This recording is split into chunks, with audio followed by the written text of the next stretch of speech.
Dans l'actualité internationale, vous étiez mardi à Djibouti pour l'investiture du président Guelleh et s'y trouvait aussi le président soudanais El-Béchir qui est sous le coup de 2 mandats d'arrêt de la Cour pénale internationale pour génocide, crimes de guerre et crimes contre l'humanité au Darfour. Monsieur le ministre, est-ce que le gouvernement français ignorait, au moment où vous êtes allé représenter le gouvernement à Djibouti, la présence du président soudanais El-Béchir ? Alors d'abord, il faut savoir que le gouvernement français avait interrogé les autorités djiboutiennes pour savoir quels étaient les invités, non pas par curiosité, mais pour savoir si le président El-Béchir y était.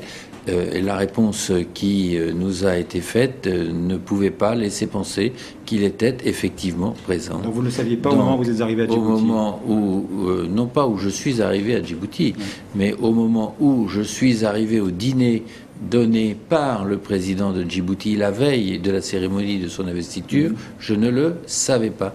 Et c'est quand je suis arrivé à la salle à manger que j'ai vu que le président Béchir était là.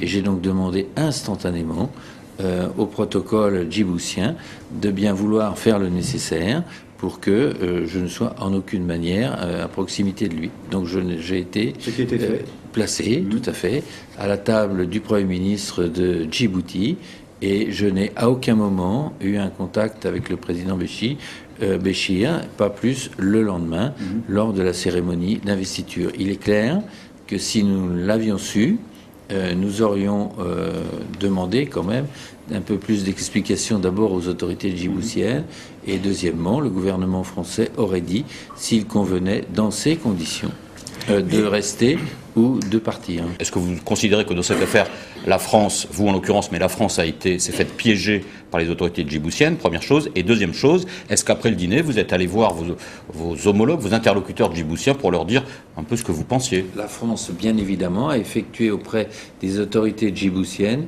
toutes les démarches nécessaires pour leur dire ce que nous pensions de la présence du président Béchir par rapport à la Cour pénale internationale, par rapport au traité de Rome et aux pays qui l'ont signé et qui ne respectent pas leur signature. Est-ce que vous estimez que la France s'est faite piéger dans cette affaire ? Je ne sais pas si la France s'est piégée. En tout cas, la France regrette la façon dont ça s'est déroulé. Et ce qui veut dire que la prochaine fois, nous devrons sans doute être encore beaucoup plus précis et beaucoup plus vigilants, même si ça peut paraître parfois un peu impoli peut-être, par rapport à la liste des invités.